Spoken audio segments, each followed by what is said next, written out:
Welcome. Today we're diving into decision-making and loops, the building blocks of controlling how our programs run. We'll explore if-else statements, switch cases, and the different loops like for and while. Plus, we'll touch on the apply family of functions, all essential tools in data analytics. Let's get started. When we write programs, we often need to make decisions, to choose one path or another. The simplest way to do this in R is with if and else statements. They let us run code only when a condition is true. But what if we have many options, or vectors of conditions? That's where if-else and switch come in. They handle more complex decision-making smoothly. This slide introduces the basics of decision-making in R, setting the stage for what's next. This slide introduces a simple decision-making structure using if, and else statements. Here, we're checking a score if it's 80 or above. The grade is an A if it's between 60 and 79. It's a B anything below 60 gets a C. This kind of branching lets our program choose different paths based on conditions, which is a fundamental skill in coding. It's all about making decisions, step by step. Let's talk about if-else, a powerful tool for making decisions across an entire vector at once. Instead of checking each value one by one, if-else tests every element simultaneously. It then returns a new vector, matching the original length but with values based on the condition you set. For example, if we check which numbers in a list are 60 or above, if-else will label each as pass or fail in one go. This makes vectorized selection fast and efficient. Now let's look at the switch function, a handy tool for making decisions when you have multiple options. Here, it checks the value of grade, and depending on whether it's A, B, or C, it picks the matching description: excellent, good, or average. This multi-way choice lets us handle several possibilities cleanly, without writing lots of if-else statements. It's a neat way to keep decision-making clear and concise. Loops are a key part of programming in R, letting us repeat actions efficiently. We've got four main types here. First, the for loop. It runs once for each item in a sequence, perfect for stepping through data.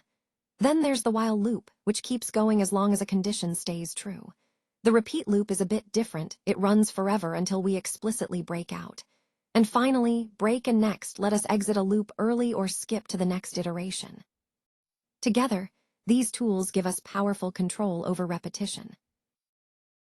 Let's talk about for loops, a fundamental tool in programming that helps us repeat actions efficiently. Here, we're running a loop 3 times, counting from 1 to 3. Each time, it prints out the current step. This simple structure lets us automate repetitive tasks without writing the same code over and over.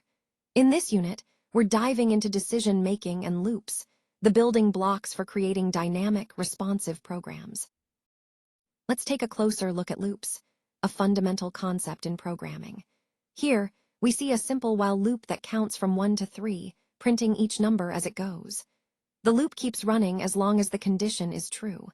We also have a note about repeat loops, which run indefinitely until a certain condition breaks the cycle. Together, while and repeat loops help us automate repetitive tasks, making our code more efficient and powerful. Let's take a closer look at how loops and decision-making work together in this example. We're running a loop from 1 to 5. When the loop hits 2, it skips that number and moves on. That's the next command. But when it reaches 4, it stops entirely. That's the break command. So the output prints 1 and 3, skipping 2 and stopping before 4. This shows how we can control loops precisely, making decisions inside them to shape the flow. Let's talk about why we often want to avoid loops in R. Loops can be slow, and vectorized code is usually faster and more concise. That's where the apply family comes in. Functions like sapply and apply let us run operations across data without writing explicit loops.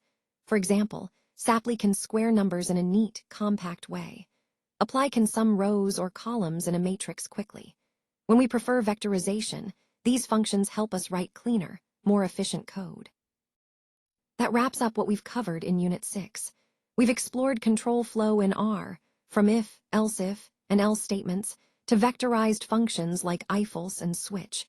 We've also looked at loops, and why vectorized apply functions often work better than explicit loops. Next up, we'll dive into advanced lists and data frames. Let's keep building on this foundation.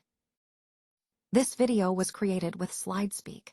Visit SlideSpeak to turn your presentations into engaging AI-narrated videos.